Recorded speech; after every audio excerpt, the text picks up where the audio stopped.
Hello students, how are you? I hope you all are healthy and safe at home. Yes students, हम गज़ल कर रहे थे, गज़ल का अनुवाद कर रहे थे जिसके 5 शेर आपने कर लिए, जिसको इस गज़ल को लिखा है फिराक गोरखपुरी ने। तो 5 शेर हमने कर लिए। अभी हम छठा शेर पढ़ते हैं। तेरे गम का पासे अदब है, कुछ दुनिया का ख्याल भी है, सबसे छिपा के दर्द के मारे चुपके चुपके रोले हैं। अब कवि कहता है, अपनी प्रेमिका को संबोधित कर रहा है। तेरे गम का पासे अदब है। पासे अदब होता है अदब यानी कि इज्जत करना, आदाब करना, आदर करना, और ख्याल भी है, कुछ दुनिया का ख्याल भी है। तेरे गम का, प्रेमिका उससे जुदा हो चुकी है, विरह में लिख रहे हैं ये। कहता है तेरे गम का, जो मुझसे बिछड़ने के बाद तेरा गम है, अपनी प्रिया को कह रहा है, उसकी मैं इज्जत करता हूँ, उसका मैं सम्मान करता हूँ। कुछ दुनिया का ख्याल भी है, लेकिन मुझे दुनिया का भी ख्याल है, क्योंकि ये दुनिया छोटी छोटी बात का भी बतंगड़ बना देती है। तो मैं तुझे उस दर्द में सहारा नहीं दे सकता। सबसे छिपा के दर्द के मारे चुपके चुपके रोले हैं। अब जो गम तुम्हारा है वही गम मेरा भी है, उसी गम का दर्द मुझे भी है, क्योंकि जैसे तुम मुझसे बिछड़ के दुखी हो, उसी तरह मैं भी तुमसे दूर होके दुखी हूं। तो मैं दुनिया के सामने रो नहीं सकता, इसलिए ये सारा दर्द छिपा लेता हूं और चुपके चुपके अकेले में रो लेता हूं। अगेन देखिए बेटा, कि तुम्हारा जो गम है, मुझसे बिछड़ के जो तुम दुखी हो, उसका मैं सम्मान करता हूँ। मैं तुम्हारे हृदय का दर्द समझता हूँ, क्योंकि वही दर्द मुझे भी है।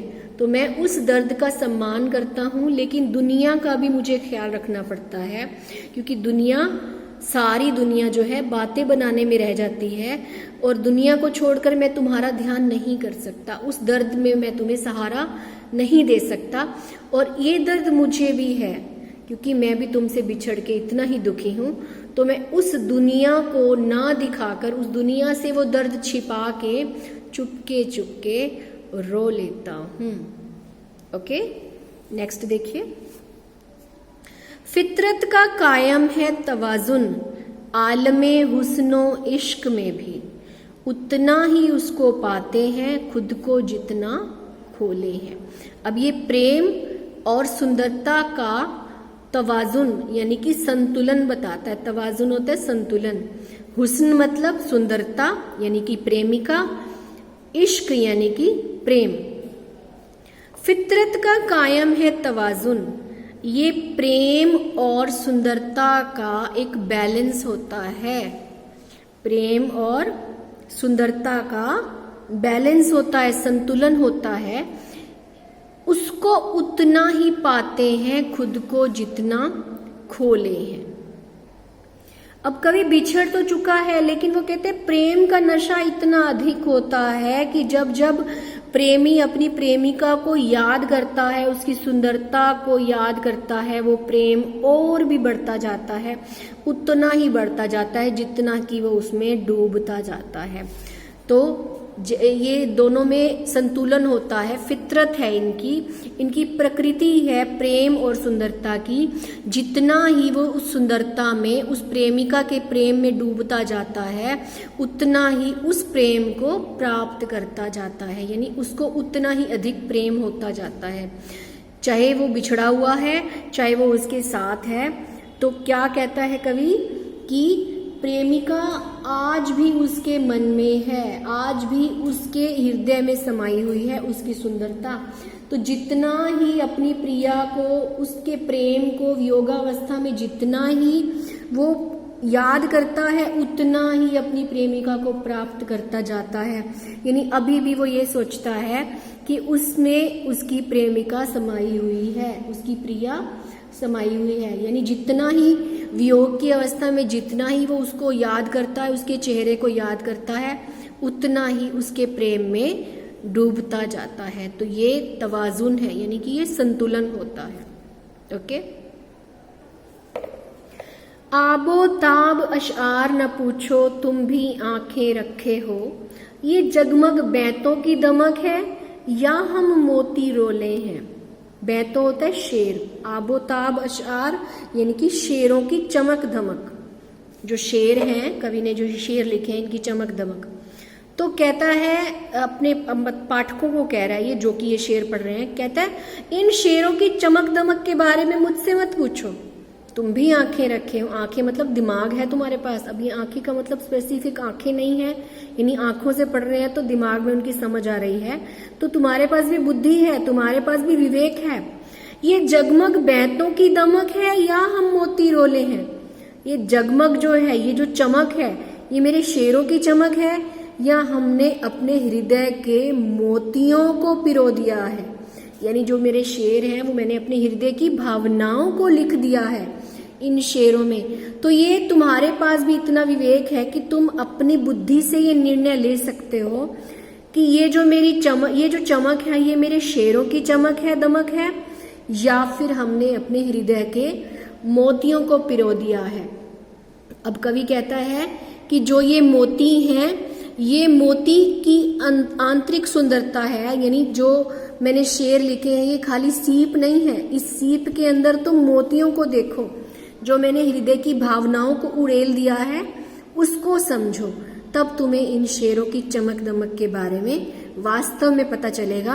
यानी सिर्फ इनको बाहरी सुंदरता मत देखो, इनका अंदर का मर्म भी समझने की कोशिश करो अपनी बुद्धि के बल पर। ओके, नेक्स्ट देखिए।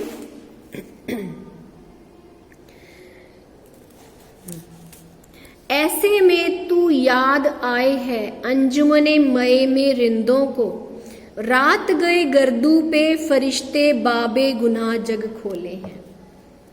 ऐसे में तू याद आए है अंजुमने मये में रिंदों को। रिंदों होता है शराबियों को, अंजुमने मय यानी शराबियों की जो महफिल होती है। जैसे शराबियों की महफिल में शराबियों को शराब की याद आती है, अपनी प्रेमिका की याद आती है। शराबियों की महफिल में जैसे जो शराबी हैं वो शराब को याद करते हैं या अपनी बिछड़ी हुई प्रेमिका को याद करते हैं, ऐसे ही तू मुझे याद आती है। जैसे शराबी शराब के लिए दीवाना होता है, शराब की महफिल में पहुंचते ही वो शराब के लिए दीवाना हो जाता है, वैसे ही मैं भी तुम्हारे लिए, ये भी अपनी प्रेमिका को संबोधित कर रहा है, मैं भी तुम्हारे लिए वैसे ही दीवाना हूं, मैं भी तुम्हें वैसे ही याद करता हूं। कैसे? अब एक और कंपैरिजन दिया है, रात गए गर्दू पे फरिश्ते बाबे गुनाह खोले हैं। गर्दू यानी आकाश में, फरिश्ते यानी देवता। जैसे आकाश में जो देवता होते हैं वो लोगों के गुनाहों को अध्ययन करते हैं, जो उनके पाप होते हैं, पाप और पुण्य का जो फैसला करते हैं वो आकाश में बैठ के, उसी तरह से मैं तुम्हें याद करता हूँ। जैसे शराबी शराब को याद करते हैं महफिल में, और जैसे आकाश में फरिश्ते जो हैं वो हमारे पापों का अध्याय खोलते हैं, हमारे पापों का हिसाब किताब करते हैं, ऐसे ही मुझे तुम याद आती हो।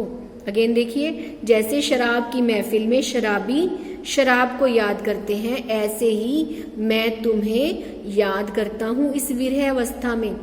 और मुझे ऐसा लगता है कि जैसे रात के समय आकाश में जो देवता होते हैं, फरिश्ते यानी देवता, वो पापों का अध्ययन करते हैं, यानी वियोग की स्थिति में प्रेमी अपनी प्रेमिका को ही याद करता रहता है, उसी को समर्पित हो जाता है। नाउ लास्ट, सदके फिराक एजाजे सुखन के, कैसे उड़ा ली ये आवाज, इन गजलों के पर्दों में तो मीर की गजलें बोले हैं। अब फिराक जो है अपनी शायरी की प्रशंसा करता है स्वयं ही। सदके फिराक, सदके यानी न्योछावर जाता है, फिराक कहता है फिराक गोरखपुरी न्योछावर जाता है एजाजे सुखन के।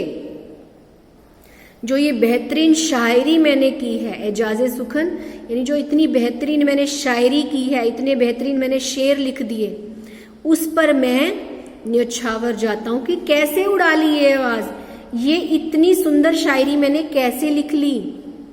यानी ये शायरी जो है ये कवि मीर की शायरी से इंस्पायर्ड है। तो मैंने कवि मीर की शायरी जैसी कैसे लिख ली, इन गजलों के पर्दों में तो मीर की गजलें बोले हैं, क्योंकि जो मैंने ये शायरी लिखी है वो कवि मीर यानी मेरे गुरु की गजलों से इंस्पायर होके लिखी है।